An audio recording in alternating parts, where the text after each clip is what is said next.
शिक्षा के द्वारा ही मानव मस्तिष्क का सदुपयोग किया जा सकता है।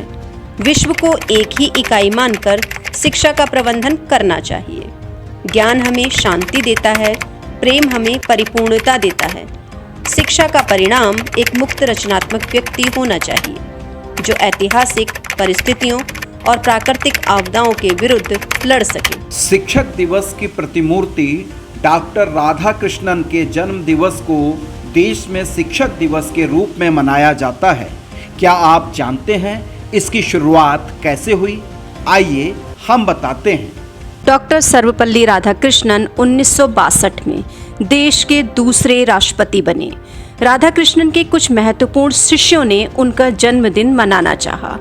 शिष्य गुरु राधाकृष्णन से अनुमति लेने पहुंचे। उन्होंने कहा, मेरा जन्मदिन अलग से मनाने से क्या होगा? अगर मनाना है तो सभी शिक्षकों का सम्मान दिवस मनाया जाए। मेरे जन्म दिवस को अगर शिक्षक दिवस के रूप में मनाया जाएगा तो मुझे बहुत खुशी होगी, गर्व होगा। 5 सितंबर 1962 को भारत में पहली बार शिक्षक दिवस मनाया गया। तभी से हर वर्ष 5 सितंबर को शिक्षक दिवस मनाने की रीत चली आ रही है। डॉक्टर राधाकृष्णन ने पहले शिक्षक दिवस पर तमाम शिक्षकों को संबोधित करते हुए कहा, शिक्षक वह नहीं जो छात्रों के दिमाग में तथ्यों को जबरन ठूसे, बल्कि वास्तविक शिक्षक तो वह है जो अपने छात्रों को आने वाले कल की चुनौतियों के लिए तैयार करे। वे कहते हैं, कोई भी आज़ादी तब तक सच्ची नहीं होती जब तक उसे विचार की आज़ादी प्राप्त ना हो। किसी भी धार्मिक विश्वास या राजनीतिक सिद्धांत को सत्य की खोज में बाधा नहीं बनना चाहिए। गुलाम भारत में मद्रास प्रेसिडेंसी के चित्तूर जिले के तिरुत्तनी गांव में तेलुगु भाषी डॉक्टर राधाकृष्णन का जन्म 5 सितंबर 1888 को हुआ था। वे महान शिक्षक और दार्शनिक थे। वे भारतीय दर्शन, धर्म और संस्कृति के महान अध्येता थे। 1909 में महज 21 वर्ष की उम्र में वे मद्रास प्रेसिडेंसी कॉलेज में कनिष्ठ व्याख्याता के रूप में दर्शन शास्त्र के शिक्षक बने।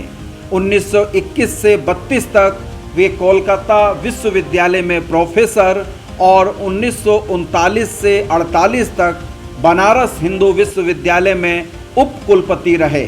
डॉक्टर राधाकृष्णन आज़ाद भारत के पहले उपराष्ट्रपति बने। बाद में उन्हें राष्ट्रपति भी चुना गया। 17 अप्रैल 1975 को उनका निधन हो गया। डॉक्टर राधाकृष्णन का एक रोचक किस्सा सुनिए। कोलकाता विश्वविद्यालय में उनका व्याख्यान चल रहा था। वे विषय वस्तु में इतना लीन हो गए कि वक्त का पता ही नहीं चला। वादन खत्म हो गया, विश्वविद्यालय में छुट्टी हो गई, लेकिन राधाकृष्णन का लेक्चर खत्म नहीं हुआ। वे बोलते रहे और छात्र नोट्स लेते रहे। कोई भी छात्र इधर उधर नहीं हुआ। शाम को अंधेरे में भी व्याख्यान चालू रहा। रात चढ़ने लगी। आखिरकार एक छात्र ने खड़े होकर कहा, सर अब लिखा नहीं जा रहा। कक्षा में बिजली नहीं थी। प्रोफेसर साहब को इसका ख्याल ही नहीं आया। उन्होंने पूछा, क्यों? छात्र ने जवाब दिया, सर रात हो गई है, अंधेरे में लिखा नहीं जा रहा। तब जाकर क्लास समाप्त हुई। ऐसे प्रतिबद्ध और एकाग्र अध्यापक थे डॉक्टर सर्वपल्ली राधाकृष्णन। अनसुनी आवाज की ओर से उन्हें सादर नमन और तमाम शिक्षकों को शिक्षक दिवस की हार्दिक शुभकामनाएं।